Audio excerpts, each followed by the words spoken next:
Hello, hi friends, welcome to Nagamani channel. This video is very useful to TET and DSC aspirant. Today we going to discuss about Telugu methodology topic.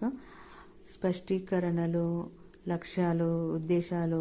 వీటిలో లక్ష్యాలు objectives very important. గమ్యాల నుండి ఉద్దేశాలు, ఉద్దేశాల నుండి లక్ష్యాలు ఆవిర్భవిస్తాయి. ఉద్దేశాల నుండి ఏవి ఆవిర్భవిస్తాయి? లక్ష్యాలు.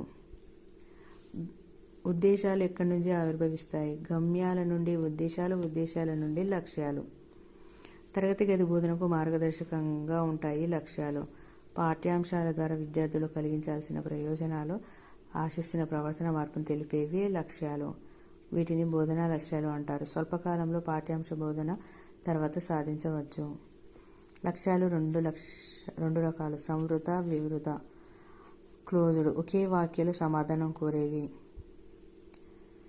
ఏ విధంగానూ వ్యాఖ్యానానికి లోబడనిది. ఉదాహరణకు రామాలయం విడదీయండి. రామ ప్లస్ ఆలయం. వివృత లక్ష్యాలు అనేక వాక్యాలను సమాధానం కోరేది. Essay type. Thanks for watching. Please subscribe.